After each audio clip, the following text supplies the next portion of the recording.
Olá, pessoal! Sejam todos bem-vindos a mais um vídeo da plataforma Moretti. Meu nome é Ananda Dzessiol Martins, sou estudante de agronomia da UFPR e hoje o nosso vídeo tem como assunto o componente osmótico do potencial total, foco principalmente na medida com o osmômetro e sua estimativa com equação.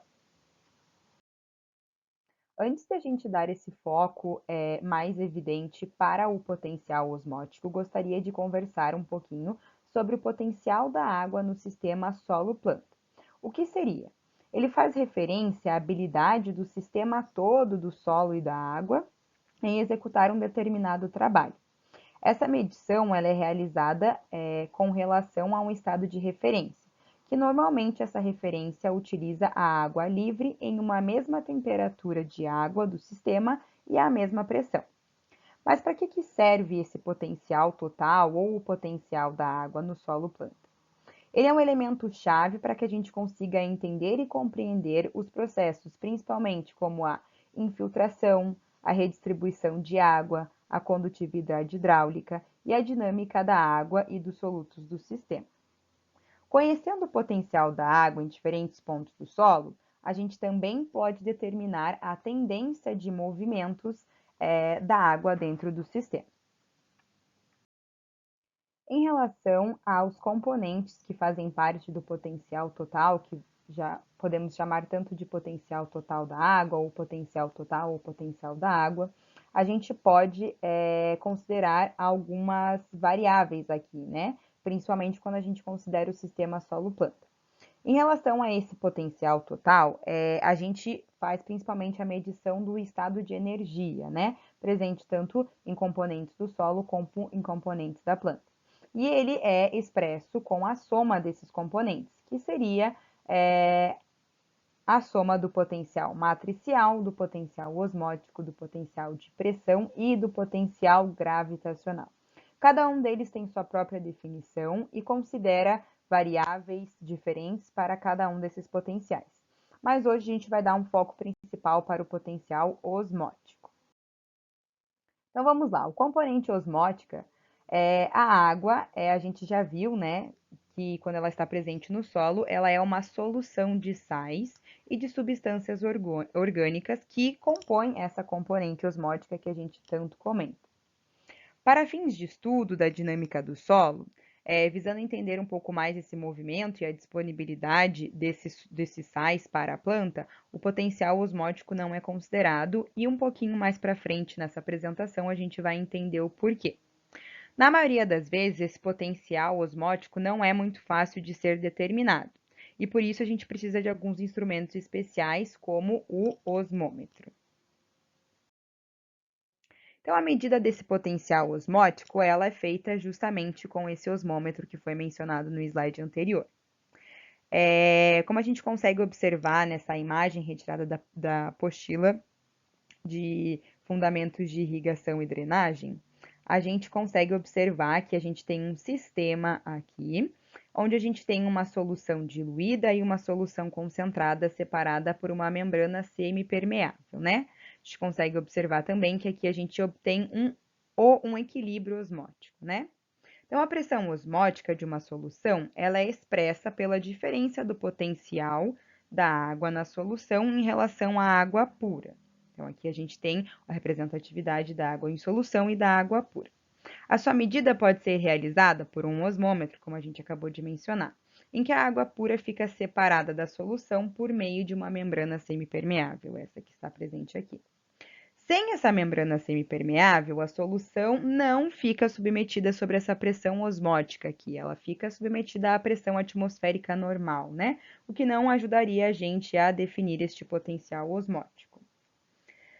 Pois tanto a água quanto os solutos, eles se movem livremente, procurando um equilíbrio mútuo. Então, por isso que a gente precisa dessa membrana semipermeável para que ocorra aqui o processo de troca por meio da difusão, né?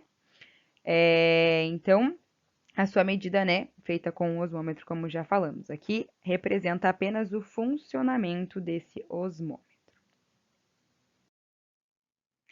Para que a gente consiga calcular, então, esse potencial osmótico, né, a gente consegue realizar algumas medições a partir do osmômetro, mas o cálculo em si pode ser realizado a partir da equação de Van Hoff.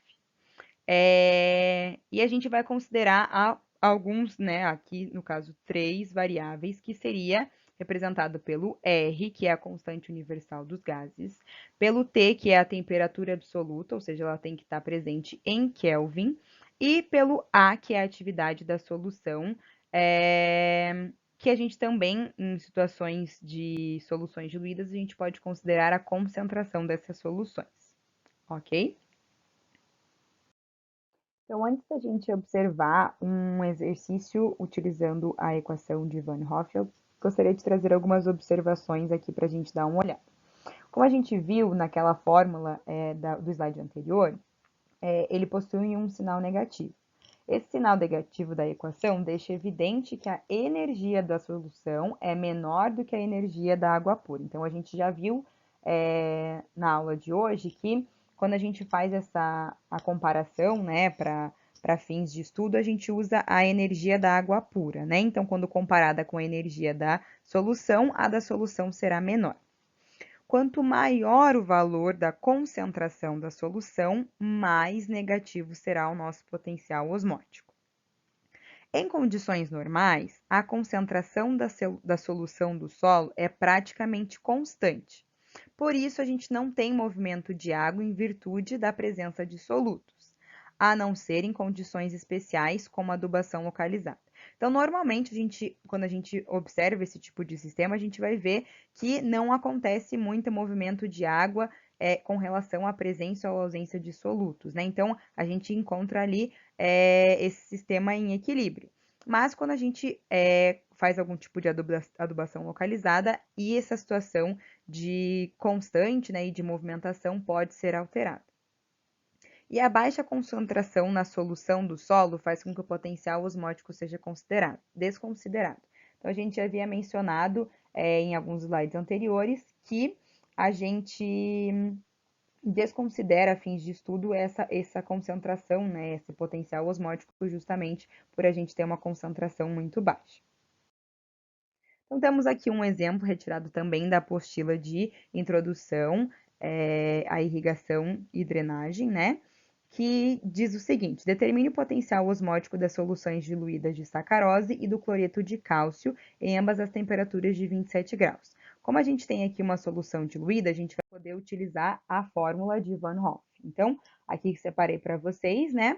Aqui em cima temos a fórmula. Em relação à sacarose, ele nos dá lá a concentração de 10 à terceira. Então, aqui na posição do R, colocaremos a constante dos gases, tanto no cloreto de cálcio quanto na sacarose.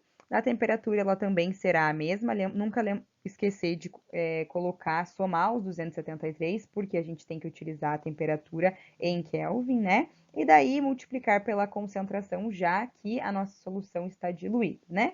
Então, aqui no processo da sacarose, a gente tem esse valor, né? Menos 2,4943 vezes 10 à sexta. E no de baixo, menos 7,483 vezes 10 à quarta Pascal. Para a interpretação desses dados, muito importante voltar para os slides anteriores e relembrar tudo aquilo que eu acabei de mencionar. Então, era isso por hoje, pessoal. Muito obrigada pela atenção de todos e bons estudos.